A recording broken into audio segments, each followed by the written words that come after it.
Hello everyone, welcome to my YouTube channel Study Time with Priyanka. So today in this video we are going to discuss some most important questions and answer from your 4th chapter of class 12 history book, that is Thinkers, Beliefs and Buildings. So ये सारे ही questions मैंने बहुत ही अच्छी तरीके से आपके previous year question को analyse करने के बाद ही प्रिपेयर किया है. सो ये सारे ही क्वेश्चंस आपके एग्जाम पॉइंट ऑफ व्यू से बहुत ही ज़्यादा इंपॉर्टेंट है. सो प्लीज़ इट्स अ रिक्वेस्ट कि वीडियो के अंत तक ज़रूर देखिएगा. एंड साथ ही साथ अगर अभी तक आप लोगों ने इस चैप्टर का एक्सप्लेनेशन वीडियो नहीं देखा है then please check out my description box में आपको इस चैप्टर का डिटेल एक्सप्लेनेशन वीडियो का लिंक मिल जाएगा. साथ ही साथ अगर आपको इस चैप्टर का वन शॉट एक्सप्लेनेशन वीडियो देखना है देन उस वीडियो का भी लिंक आपको मेरे डिस्क्रिप्शन बॉक्स में मिल जाएगा. So please check out my description box. So now without further delay, let's get started. So the first question that we have is, discuss the role of the Begums of Bhopal in preserving the stupa at Sanchi. So Sanchi में जो स्तूपा है सो उसको preserve करने के लिए भोपाल के rulers के द्वारा कौन से इंपॉर्टेंट रोल को प्ले किया गया था सो उसके बारे में हमें बताना है. सो कुछ ऐसे रीजंस है जिसकी वजह से सांची में जो स्तूपा है वो आज तक बहुत ही अच्छी कंडीशन में है. सो पहला जो रीज़न है वो ये है कि भोपाल की जो नवाब थी, जो रूलर थी, जिनका नाम था शाहजहां बेगम उस टाइम पीरियड के दौरान, एंड उनकी जो सक्सेसर थी जिनका नाम था सुल्तान जहां बेगम. सो दोनों ही रूलर्स के द्वारा काफ़ी ज़्यादा फंड्स को प्रोवाइड किया गया था सांची में जो स्तूपा है उसके प्रिजर्वेशन के लिए, उसके प्रोटेक्शन के लिए. एंड स्तूपा की प्रिजर्वेशन के साथ साथ स्तूपा के सामने म्यूजियम्स एंड गेस्ट हाउस को बिल्ड करने के लिए भी इन दोनों ही रूलर्स के द्वारा काफ़ी ज़्यादा फंडिंग प्रोवाइड किया गया था. एंड इसके अलावा आर्कियोलॉजिस्ट के द्वारा जो कुछ भी एक्टिविटीज़ किया जाता था सांची के स्तूपा में, जैसे कि वॉल्यूम्स को पब्लिश करना, सो इन सारी चीज़ों के लिए भी इन दोनों ही रूलर्स के द्वारा काफ़ी ज़्यादा फंडिंग को प्रोवाइड किया जाता था. सो इस तरीके से भोपाल की जो बेगम थी उन्होंने एक इंपॉर्टेंट रोल को प्ले किया था सांची में जो स्तूपा है उसको प्रिजर्व करने के लिए. Now the next important question is question number 2. Why is the mid first millennium BCE is regarded as the turning point in the world history? So mid first millennium यानी कि 500 BC को world history में एक turning point क्यों माना जाता है? So the answer is first point, emergence of thinkers. So इस टाइम पीरियड के दौरान वर्ल्ड के अलग अलग पार्ट्स में काफ़ी सारे इंपॉर्टेंट थिंकर्स का इमर्जेंस होता है, जैसे कि ईरान में ज़ाराथुस्त्रा, चाइना में कॉन्जी, ग्रीस में Socrates, Plato, Aristotle, and India में लॉर्ड महावीरा एंड गौतम बुद्ध जैसे थिंकर्स का इमर्जेंस होता है. सो इस वजह से मिड फर्स्ट मिलेनियम BC को एक मेजर टर्निंग पॉइंट माना जाता है.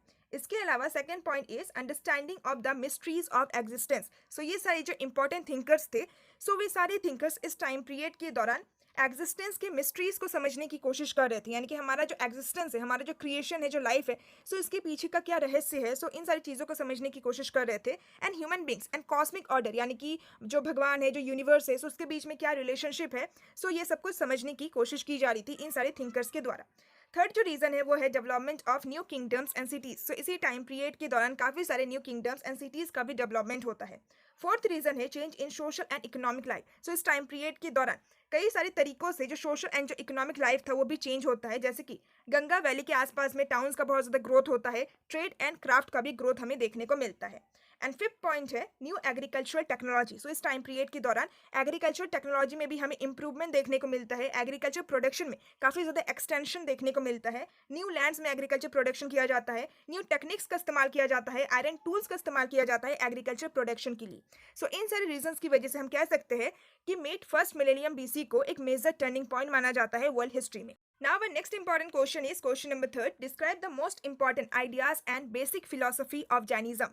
So Jainism का जो basic philosophy है, जो important ideas या फिर जो teachings है, so उसको हमें describe करना है. And इसी का similar question है, describe the main teachings of Mahavira on life and karma. So Lord Mahavira के द्वारा लाइफ के ऊपर, कर्म के ऊपर जो मेजर टीचिंग्स को दिया गया था, सो उसको भी हमें डिस्क्राइब करना है. So the answer of this question is, so Jaina tradition के अकॉर्डिंग लॉर्ड महावीरा 24 तीर्थंकरा थे, एंड लॉर्ड महावीरा से पहले 23 दूसरे तीर्थंकरास रह चुके थे जैनिज्म ट्रेडिशन में. सो जैनिज्म का जो मेन आइडियोलॉजी है वो ये है कि पूरा ही जो वर्ल्ड है वो एनिमेटेड है, यानी कि वो अलाइव है. एंड इवन इस वर्ल्ड में जितने भी नॉन लिविंग थिंग्स है, जैसे कि स्टोन एंड वाटर, सो उन सारी चीज़ों में भी लाइफ होता है, जान होता है. सो जैना फिलॉसफी में नॉन इंजरी का जो आइडिया है उसको प्रमोट किया जाता है, यानी कि हमें किसी भी जो लिविंग क्रिएचर है उनको हार्म नहीं पहुंचाना है, उनको इंजर्ड नहीं करना है. स्पेशली जितने भी ह्यूमन बींग्स है, एनिमल्स, प्लांट्स एंड जो इंसेक्ट है, सो उनको हमें बिल्कुल भी हार्म नहीं पहुंचाना है. साथ ही साथ जैनिज्म में अहिंसा का जो आइडिया है उसको प्रोपोगेट किया जाता है, यानी कि नॉन वायलेंस का जो आइडिया है सो उसको बहुत ही ज़्यादा स्प्रेड किया जाता है. जैनिज्म ट्रेडिशन में किसी भी तरीके का जो वायलेंस होता है उसको कम्प्लीटली रिजेक्ट किया जाता है. साथ ही साथ जैनिज्म में ये माना जाता है कि बर्थ एंड रीबर्थ का जो साइकिल होता है किसी भी इंडिविजुअल का, सो वो उसके कर्म के ऊपर ही बेस्ड होता है। एंड अगर कोई भी व्यक्ति एसेटिसिज्म एंड पेनेंस को परफॉर्म करता है, यानी कि अगर वो कड़ी तपस्या करता है, अगर वो एक सन्यासी की तरह अपने लाइफ को बिताता है, देन वो व्यक्ति ये जो कर्मा का साइकिल है इससे फ्री हो सकता है। साथ ही साथ जैनिज्म में ये भी माना जाता है कि अगर किसी भी व्यक्ति को सल्वेशन चाहिए, यानी कि किसी भी व्यक्ति को अगर मुक्ति चाहिए, देन उसे मोनेस्टिक ट्रेडिशन को अडॉप्ट करना पड़ेगा, यानी कि उसे एक मॉन्क की तरह अपने लाइफ को बिताना पड़ेगा। एंड जितना भी जैन मॉन्क्स एंड जो नन्स होते हैं, सो उनको 5 प्रोमिसेस लेना पड़ता है, जैसे कि वो कभी भी किसी भी लिविंग क्रिएचर को नहीं मारेंगे, कभी भी चोरी नहीं करेंगे, एंड वो हमेशा अनमैरिड रहेंगे, कभी भी झूठ नहीं बोलेंगे, एंड कभी भी प्रॉपर्टी को एक्वायर नहीं करेंगे, रिसोर्सेज की तरफ वो नहीं भागेंगे, बल्कि रिसोर्सेज से वो बहुत ही ज़्यादा दूर रहेंगे। सो ये कुछ इंपॉर्टेंट टीचिंग्स है जैनिज्म में। सो with this question number 3 complete होता है ना। जो हमारा नेक्स्ट इंपॉर्टेंट क्वेश्चन है वो है question number 4। So question number 4 एक बहुत ही ज़्यादा रिपीटेड क्वेश्चन है, कई बार मेनली चैप्टर नंबर 4 से बुद्धिज्म से रिलेटेड ही क्वेश्चन पूछा जाता है। So the question is give a brief description of the teachings of Buddhism. So Buddhism के टीचिंग्स के बारे में हमें डिस्क्राइब करना है। एंड इसी का एक सिमिलर क्वेश्चन है that describe how Buddha's teaching have been reconstructed from the stories of Sutta Pitaka. So the answer of this question is, so Buddha के जितने भी टीचिंग्स है, सो बेसिकली एक जो बुद्धिस्ट टेक्स्ट है दैट इज सुत्त पिटका, सो सुत्त पिटका में जितने भी स्टोरीज लिखे गए हैं, सो उन सारी स्टोरीज से ही बुद्धा के जितने भी टीचिंग्स है, सो उन सारी टीचिंग्स को रिकंस्ट्रक्ट करने की कोशिश की जाती है। सो बुद्धिस्ट फिलोसफी के अकॉर्डिंग ये जो हमारा वर्ल्ड है ये ट्रांसिस्ट है, यानी कि ये जो हमारा वर्ल्ड है ये कंसिस्टेंटली चेंज होते जाता है। हमारे वर्ल्ड में कुछ भी चीज़ परमानेंट नहीं रहता है, ये लगातार चेंज होते रहता है। साथ ही साथ हमारा ये जो वर्ल्ड है सो ये सोललेस भी है, यानी कि हमारे इस वर्ल्ड में कुछ भी चीज़ परमानेंट नहीं होता है, कुछ भी चीज़ इटर्नल नहीं होता है, फॉरएवर नहीं होता है। सो हमारे इस ट्रांसिस्ट वर्ल्ड में जो सॉरो है, यानी कि जो दुख है, जो तकलीफ है, सो वो ह्यूमन एग्जिस्टेंस का एक सच्चाई है। सो इस वर्ल्ड में जितने भी ह्यूमन बींग्स है, सो उन सारे ह्यूमन बींग्स के लाइफ में दुख तकलीफ ज़रूर आएगा, प्रॉब्लम ज़रूर आएगा। सो ये एक बहुत ही नेचुरल चीज़ है। एंड बुद्धा के द्वारा ये कहा गया था कि अगर हम लोग मॉडरेशन के पाथ को फॉलो करते हैं, यानी कि अगर हम लोग मिडिल पाथ को फॉलो करते हैं between severe penance and self intelligence, यानी कि ना हम लोग बहुत ही ज़्यादा कड़ी तपस्या करते हैं और ना ही हम लोग बहुत ही ज़्यादा अपने लाइफ को इंजॉय करते हैं, बहुत ही ज़्यादा लग्जरियस लाइफ को बिताते हैं, देन मिडिल पाथ को फॉलो करके ही हमारे वर्ल्ड में जितने भी ट्रबल्स है, हमारी लाइफ में जितने भी प्रॉब्लम्स है, सो उन सारे प्रॉब्लम्स का हमें सोल्यूशन मिल सकता है। साथ ही साथ बुद्धा के द्वारा ये भी कहा गया है कि ये जो हमारा सोशल वर्ल्ड है, सो ये ह्यूमन बीइंग का क्रिएशन है, ना कि डिवाइन ऑरिजिन है, यानी कि भगवान के द्वारा ये सोसाइटी वगैरह क्रिएट नहीं किया गया है, बल्कि ये ह्यूमन बींग्स के द्वारा ही क्रिएट किया गया है। सो इसी वजह से बुद्धा के द्वारा जितने भी किंग्स एंड गृहपतिज थे, सो उनको एडवाइस भी दिया गया था कि जितने भी कॉमन पीपल है, सो उनके प्रति आप अपने मन में दया का भावना रखो एंड उनके साथ आप अच्छी तरीके से ट्रीट करो। सो सुत्त पिताका में हमें बुद्धा से रिलेटेड जितने भी स्टोरीज मिलते हैं, सो उन सारी स्टोरीज में बुद्धा के पास जो मेरेकुलस पावर था एंड जो लॉजिकल थिंकिंग था, सो उसको डिस्क्राइब किया गया है, ना कि बुद्धा के द्वारा जो भी सुपर नेचुरल पावर है उसको डिस्प्ले किया गया है। So with this question number 4 भी कंप्लीट होता है। नाउ हमारा नेक्स्ट क्वेश्चन है question number 5। Describe the causes of the spread of Buddhism.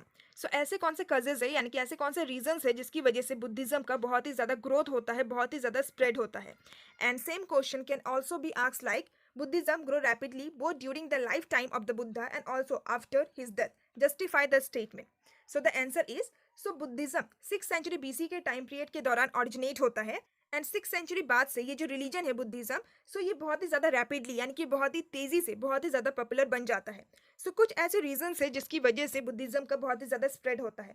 सो पहला रीज़न ये है कि बुद्धिज्म में जो भी टीचिंग्स वगैरह है वो बहुत ही ज़्यादा सिंपल है। इवन जो कॉमन पीपल है, सो वो सारे कॉमन पीपल बुद्धिज्म की टीचिंग्स को बहुत ही ईजिली समझ सकते थे एंड फिर उनके द्वारा उन सारे टीचिंग्स को फॉलो किया जाता था। सो ये पहला रीज़न है। दूसरा रीज़न ये है कि महात्मा बुद्ध के द्वारा जब बुद्धिज्म के टीचिंग्स को दिया जाता था कॉमन पीपल को, सो उनके द्वारा कॉमन लैंग्वेज का इस्तेमाल किया जाता था, एक ऐसा लैंग्वेज जो कि कॉमन पीपल के द्वारा यूज़ किया जाता है। सो इस वजह से भी लोगों को बुद्धा का जो भी टीचिंग्स है वो समझ में आ जाता था एंड लोग बुद्धा को फॉलो करते थे। थर्ड रीज़न ये है कि गौतम बुद्ध ने जो कास्ट सिस्टम है सो उसको कम्प्लीटली रिजेक्ट किया है। सो इस वजह से लोअर कास्ट के जो लोग थे, सो वो लोग भी बुद्धिज्म रिलीजन को अडॉप्ट कर रहे थे, बुद्धा को फॉलो कर रहे थे। फोर्थ रीज़न ये है कि जो कॉमन पीपल थे वो लोग बहुत ही ज़्यादा इंप्रेस होते हैं by the good character of Buddhist monk. So Buddha के संगम में जितने भी बुद्धिस्ट मॉन्क्स एंड जो नन्स थे, सो उनका जो बिहेवियर था, उनका जो कैरेक्टर था, सो इससे लोग बहुत ही ज़्यादा इंप्रेस हुए एंड फिर वो लोग भी बुद्धिज्म को फॉलो करने लगे, वो लोग भी मॉन्क एंड नन बनने लगे। एंड साथ ही साथ बुद्धिज्म को कुछ बहुत ही ग्रेट किंग्स के द्वारा प्रोटेक्शन प्रोवाइड किया गया था, जैसे कि अशोका एंड हर्षा। सो जब किसी भी रिलीजन को, किसी भी बिलीफ को ग्रेट रूलर्स के द्वारा पैट्रोनेज प्रोवाइड किया जाता है, सो उस रिलीजन का बहुत ही ज़्यादा स्प्रेड होता है। सो इन सारे रीजंस की वजह से बुद्धिज्म का बहुत ही ज़्यादा स्प्रेड होता है, ना सिर्फ इंडिया में बल्कि अब्रॉड में भी। सो जितने भी पैट्रॉन्स थे, यानी कि जितने भी बुद्धिस्ट पीपल थे, सो उनके द्वारा जितना भी एफर्ट्स वगैरह किया गया था, सो इन सारी चीज़ों की वजह से बुद्धिज्म का बहुत ही ज़्यादा स्प्रेड होता है ना। हमारा नेक्स्ट क्वेश्चन है, question number 6। Explain the structural and sculptural features of the Sanchi stupa. So Sanchi में जो स्तूपा है, सो उसके स्ट्रक्चरल फीचर्स को हमें डिस्क्राइब करना है, यानी कि आर्किटेक्चरल फीचर्स को डिस्क्राइब करना है, साथ ही साथ स्कल्पचरल फीचर्स, यानी कि सांची स्तूपा में जितने भी मूर्तियां हैं, जितने भी स्कल्पचर्स बनाए गए हैं, सो उसको भी हमें डिस्क्राइब करना है, उसके बारे में भी हमें एक्सप्लेन करना है। एंड इसी का सिमिलर क्वेश्चन है that Sanchi stupa has magnificent architectural and sculptural features, explain the statement with example. So the answer of this question is, so Sanchi stupa उस टाइम पीरियड में बनाया गया सबसे बेस्ट प्रिजर्व मॉन्यूमेंट है। सो आज के टाइम पीरियड में भी सांची स्तूपा को एक बहुत ही बेस्ट प्रिजर्व मॉन्यूमेंट कंसिडर किया जाता है। आज के टाइम पीरियड में भी सांची स्तूपा बहुत ही अच्छे खासे कंडीशन में है। And Sanchi stupa early Buddhism का एक बहुत ही इंपॉर्टेंट सेंटर हुआ करता था। सो नाउ अब हम लोग सांची स्तूपा के स्ट्रक्चरल फीचर्स को डिस्कस करते हैं। सो ये जो वर्ड है स्तूपा, सो ये एक संस्कृत वर्ड से ऑरिजिनेट हुआ है जिसका मतलब होता है हिप। सो इनिशियली जब स्तूपास को बनाया जाता था, सो शुरुआत में सिंपली एक semi circular mould of earth के रूप में स्तूपास को बनाया जाता था, जिसको अंडा कहा जाता था। बट फिर बाद में धीरे धीरे स्तूपा का जो सिंपल स्ट्रक्चर था, सो वो और ज़्यादा इवॉल्व हुआ, वो और ज़्यादा डेवलप हुआ। एंड स्तूपा में हमें कई सारे कॉम्प्लेक्स स्ट्रक्चर भी देखने को मिले, कई सारे राउंड एंड स्क्वायर शेप के स्ट्रक्चर्स देखने को मिले। जैसे कि वो जो अंडा होता था, वो जो semi circular mount of the earth होता था, सो उसके ऊपर दूसरे स्ट्रक्चर को बनाया जाने लगा जिसको हर्मिका कहा जाता है।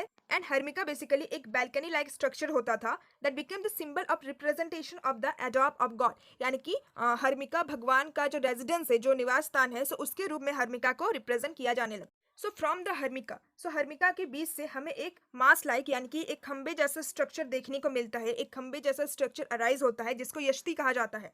एंड यष्टि चारों तरफ से छतरी या फिर अम्ब्रेला जैसे स्ट्रक्चर से सराउंडेड है। सो सांची स्तूपा में हमें ये सारे कुछ इंपॉर्टेंट स्ट्रक्चर्स देखने को मिलता है। पहला है अंडा, दूसरा है हर्मिका, तीसरा है यष्टि एंड फोर्थ है छतरी या फिर अम्ब्रेला। एंड इन सारे स्ट्रक्चर्स के अलावा पूरा ही जो सांची स्तूपा है उसके चारों साइड में हमें रेलिंग देखने को मिलता है। एंड रेलिंग इसीलिए बनाया गया था ताकि ये जो सैक्रेड स्पेस है, यानी कि जो स्तूपा है, जो कि रिलीजियस एक स्ट्रक्चर है, सो इसको सेक्युलर वर्ल्ड से सेपरेट किया जा सके।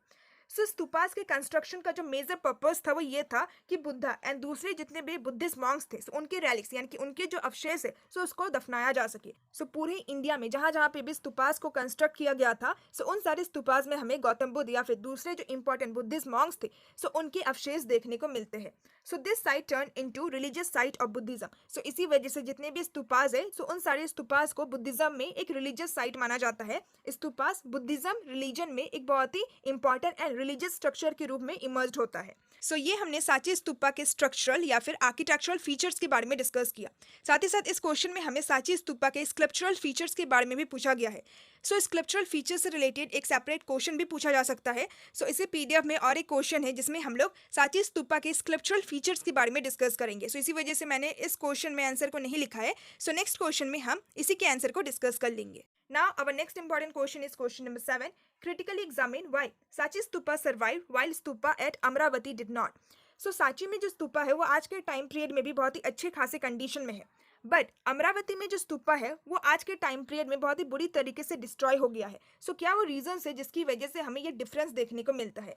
एंड इसी सेम क्वेश्चन को घुमा फिरा के कुछ इस तरीके से भी पूछा जा सकता है that explain how the Sanchi stupa stands testimony to successful conservation policies taken up in the 19th century and why did this not happen in the case of the stupa at Amaravati, explain. So Sanchi stupa आज के टाइम पीरियड में भी बहुत ही अच्छे खासे condition में है, जो कि एक प्रूफ है कि 19th सेंचुरी के टाइम पीरियड के दौरान बहुत ही ज़्यादा सक्सेसफुल कंजर्वेशन पॉलिसीज़ को लिया गया था। बट जब हम लोग अमरावती के स्तूपा की बात करते हैं, सो उस केस में हमें ये कंजर्वेशन पॉलिसीज़ क्यों नहीं देखने को मिलता है। सो द आंसर इज, सो अमरावती में जो स्तूपा था, सो वो सबसे लार्जेस्ट एंड सबसे मैग्निफिशेंट स्तूपा हुआ करता था जितने भी बुद्धिस्ट स्तूपास है उन सारे दूसरे स्तूपास के कंपैरिजन में। बट सांची में जो स्तूपा है वो आज के टाइम पीरियड में भी सर्वाइव करता है, बट अमरावती में जो स्तूपा है सो वो आज के टाइम पीरियड में डिस्ट्रॉय हो चुका है। सो इसके पीछे का पहला रीजन ये है कि अमरावती में जो स्तूपा है उसको बहुत पहले डिस्कवर किया गया था as compare to the stupa discovered at Sanchi. So जिस टाइम पीरियड के दौरान अमरावती के स्तूपा को डिस्कवर किया गया था, सो उस टाइम पीरियड तक जो स्कॉलर्स थे वो लोग इतना ज़्यादा अवेयर नहीं थे of the significance of preserving the archaeological remains at the site where they were originally found. यानी कि अगर किसी भी एंशियंट साइट में अगर हमें कोई भी आर्कोलॉजिकल रिमेन्स मिलता है, सो हमें उस चीज़ को उसी जगह पे प्रिजर्व करना चाहिए जिस जगह पे वो ओरिजिनली मिला है। सो उस टाइम पीरियड तक स्कॉलर्स इसके सिग्निफिकेंस के बारे में इतना ज़्यादा अवेयर नहीं थे। सो इसी वजह से जब अमरावती में स्तूपा को डिस्कवर किया जाता है, सो उस स्तूपा के कई सारे पार्ट्स को अलग अलग जगह पे ले जाया जाता है। सो सांची में जो स्तूपा था, सो उसको 1818 के टाइम पीरियड के दौरान डिस्कवर किया गया था। एंड जिस टाइम पीरियड में सांची स्तूपा को डिस्कवर किया गया था, सो उस टाइम पीरियड में सांची स्तूपा में जो 4 गेटवेज है, सो 4 गेटवेज में से 3 गेटवेज अपने अपने पोजीशन में बहुत ही अच्छे कंडीशन में खड़े थे। एंड जो 4th गेटवे था, सो वो उसी जगह पे गिरा हुआ था। एंड जो माउंट था, यानी कि जो स्तूपा का जो अंडा वाला स्ट्रक्चर था, सो वो भी बहुत ही अच्छे खासे कंडीशन में था। सो सांची स्तूपा पहले से ही बहुत ही अच्छे खासे कंडीशन में था, इसीलिए उसको बाद में बहुत ही अच्छी तरीके से प्रिजर्व भी किया गया। एंड इन सारे रीजंस के अलावा भोपाल की जो रूलर्स थी, शाहजहां बेगम एंड सुल्तान जहां बेगम, सो उनके द्वारा भी काफ़ी ज़्यादा फंड्स को प्रोवाइड किया गया था इस एंशियंट साइट के प्रिजर्वेशन के लिए। सो इन सारे रीजंस की वजह से सांची स्तूपा आज के टाइम पीरियड में भी बहुत ही अच्छी तरीके से प्रिजर्व है। एंड अमरावती में जो स्तूपा था, सो वो आज के टाइम पीरियड तक बहुत ही बुरी तरीके से डिस्ट्रॉय हो चुका है। Now our next question is question number 8। How have art historians try to understand Buddhism through the sculpture of Sanchi stupa, explain with examples. So art historians किस तरीके से सांची स्तूपा में जितने भी हमें स्कल्पचर्स मिले हैं, यानी कि मूर्तियां मिली है, सो उन सारे स्कल्पचर से किस तरीके से आर्ट हिस्टोरियंस बुद्धिज्म को समझने की कोशिश करते हैं, बुद्धिज्म के आइडियाज को समझने की कोशिश करते हैं। इसी का सिमिलर क्वेश्चन है that describe the magnificent features of the sculpture of Sanchi stupa. So the answer of this question is first point, stories in stone. So Sanchi stupa के जो 4 गेटवेज है, सो उन सारे गेटवेज में जो भी स्ट्रक्चर्स को बनाया गया है, जो भी स्कल्पचर्स को बनाया गया है, सो उन सारे स्कल्पचर्स को देख के हमें ऐसा लगता है कि किसी न किसी स्टोरी को डिपिक्ट किया गया है। सो सांची के एक गेटवे में हमें एक ऐसा स्कल्पचर देखने को मिलता है जिसमें एक रूरल सीन को डिपिक्ट किया गया है, यानी कि गांव के सीन को डिपिक्ट किया गया है, जिसमें हमें हर्ट्स देखने को मिलते हैं, यानी कि झोपड़ियाँ देखने को मिलती है, ट्रीज देखने को मिलते हैं। सो स्कॉलर्स ने ये सजेस्ट किया कि एक जताका है, एक स्टोरी है, दैट इज वसंतरा जताका।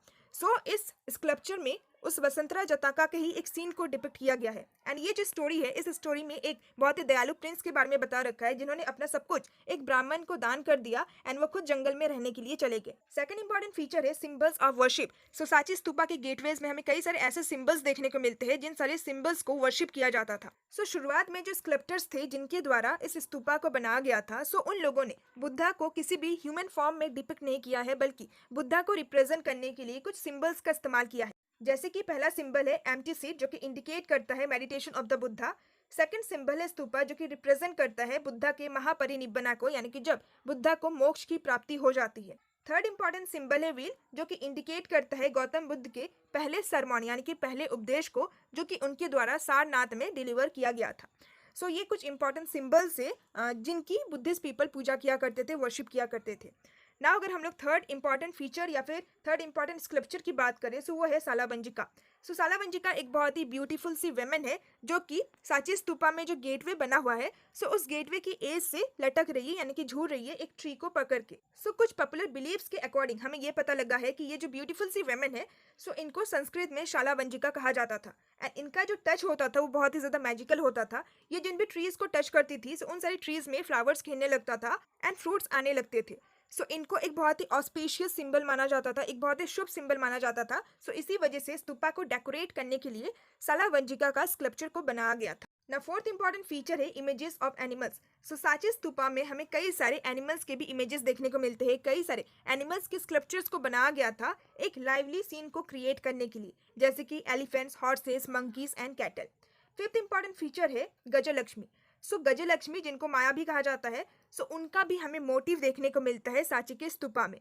सो ये जो वेमेन है, ये चारों तरफ से लोटस से सराउंडेड है एंड एक एलिफेंट इनके ऊपर वाटर को स्प्रिंकल कर रहा है, यानी कि वाटर का छिड़काव कर रहा है, जैसे कि कुछ अभिषेका को परफॉर्म किया जा रहा है। सो ऐसा कुछ हमें डिपिक्शन देखने को मिलता है सांची स्तूपा में। एंड सिक्स्थ इंपॉर्टेंट फीचर है सरपेंट। सो सांची स्तूपा में हमें सांप के भी मोटिव देखने को मिलते हैं, which may be drive from other popular tradition. हो सकता है कि दूसरे ट्रेडिशन से सांप के इमेजेस को डिपिक्ट करना है, सो इस आइडिया को लिया गया होगा। सो ये कुछ इंपॉर्टेंट सांची स्तूपा के स्कल्पचरल फीचर्स थे। सो with this question number 8 complete होता है। नाउ हमारा नेक्स्ट क्वेश्चन है question number 9। What are the difference between Mahayana and Hinayana Buddhism? So Mahayana and Hinayana Buddhism के बीच में हमें क्या difference देखने को मिलता है? So the answer is first point. So Hinayana basically Buddhism के ट्रेडिशनल फॉर्म को कहा जाता है, whereas जो महायाना बुद्धिज्म है वो बुद्धिज्म के मॉडर्न फॉर्म को कहा जाता है. सो हिनायाना ट्रेडिशन में बुद्धिज्म के ओल्डर पाथ को फॉलो किया जाता है, रिस्पेक्टेड टीचर्स को फॉलो किया जाता है जिनको थेरास कहा जाता है. एंड इसी वजह से हिनायाना बुद्धिज्म को फॉलो करने वाले जो बुद्धिस्ट पीपल्स होते थे, जो फॉलोवर्स होते थे, वे लोग अपने आप को थेरावदीन्स कहते थे. वेरेस महायाना बुद्धिज्म को फॉलो करने वाले जो लोग होते थे, सो वो लोग न्यू थिंकिंग को प्रमोट करते थे. न्यू थिंकिंग के अकॉर्डिंग वो अपने बुद्धिज्म के प्रैक्टिसेस को करते थे. सो लिटरली महायाना का मतलब होता है ग्रेट व्हीकल एंड हिनायाना का मतलब होता है leisure vehicle. So with this question number 9 is also completed. Now the last important question of this chapter is explain the growth of Puranic Hinduism. So Puranic Hinduism का किस तरीके से growth होता है, so उसके बारे में हमें बताना है. या फिर how did Puranic Hinduism grow, give its main features. Puranic Hinduism किस तरीके से grow करता है and Puranic Hinduism के important features क्या क्या है, so इसके बारे में हमें बताना है. So the answer is, so Puranic Hinduism originate होता है from the notion of a savior. So savior का जो idea है, यानी कि एक रक्षक का जो idea है, इसी आइडिया, इसी कॉन्सेप्ट से पुरानिक हिंदुइज्म का ऑरिजिनेशन होता है. पुरानिक हिंदुइज्म में हमें दो इंपॉर्टेंट ट्रेडिशन देखने को मिलता है. पहला है वैष्णविज्म एंड दूसरा है शैविज्म. वैष्णविज्म ट्रेडिशन में भगवान विष्णु को एक प्रिंसिपल डीटी माना जाता है एंड शैविज्म ट्रेडिशन में भगवान शिव को एक बहुत ही इंपॉर्टेंट डीटी माना जाता है, मेन भगवान माना जाता है. दोनों ही ट्रेडिशन में किसी एक पर्टिकुलर जो डीटी है, जो भगवान है, उनको ज़्यादा एम्फोसाइज किया जाता है, उनको ज़्यादा इंपॉर्टेंस दिया जाता है एंड उनकी ही पूजा की जाती है. इस तरीके का जो वर्शिप होता है, इस वर्शिप में डिवोटी एंड भगवान के बीच में जो बॉन्डिंग होता है, एक भक्त और भगवान के बीच में जो रिलेशन होता है, वो लव एंड डिवोशन का होता है, जिसको भक्ति कहा जाता है. ना नेक्स्ट अगर हम लोग पुरानिक हिंदुइज्म के कुछ इंपॉर्टेंट फीचर्स के बारे में डिस्कस करें, पहला है इनकारनेशन और अवतारिज्म. वैष्णविज्म ट्रेडिशन में कई सारे ऐसे बिलीफ है जिसमें ये माना जाता है कि भगवान विष्णु के बहुत सारे अवतार है. इस ट्रेडिशन में भगवान विष्णु के 10 अवतार्स को रिकॉग्नाइज किया जाता है. वैष्णविज्म ट्रेडिशन में ये जो अवतारिज्म का कॉन्सेप्ट है, ये जो आइडिया है, इसमें ये माना जाता है कि जब जब हमारे इस वर्ल्ड में बहुत ज़्यादा बुराई फैल जाती है, जब जब हमारे इस वर्ल्ड में इविल फोर्सेस का डोमिनेशन होता है, तब तक जो भगवान विष्णु है, वो अलग अलग अवतार में जन्म लेते हैं और अलग अलग अवतार में जन्म लेकर वो हमारी रक्षा करते हैं. जब भी दुनिया में रहने वाले लोगों के ऊपर बहुत ज़्यादा अत्याचार किया जाता है, बहुत ही ज़्यादा हमें इविल प्रैक्टिसेस देखने को मिलता है, तब भगवान विष्णु अलग अलग अवतार में, अलग अलग फॉर्म में जन्म लेकर हमारी रक्षा करते हैं, हमें फ्री करते हैं. ये वैष्णविज्म का एक इंपॉर्टेंट आइडिया है. सेकेंड जो फीचर है वो है स्क्रिप्चर्स. वैष्णविज्म ट्रेडिशन में एंड इसके अलावा अगर हम लोग शैविज्म ट्रेडिशन की भी बात करते हैं, भगवान के जो अलग अलग अवतार है, उनको अलग अलग तरीके से डिपिक्ट किया जाता है, उनको अलग अलग स्क्रिप्चर्स, अलग अलग मूर्तियों के रूप में रिप्रेजेंट किया जाता है. जैसे कि अगर हम लोग शैविज्म ट्रेडिशन में भगवान शिव की बात करें, उनको शिवलिंग के फॉर्म में भी रिप्रेजेंट किया जाता है, साथ ही साथ भगवान शिव को एक ह्यूमन फिगर के रूप में भी रिप्रेजेंट किया जाता है.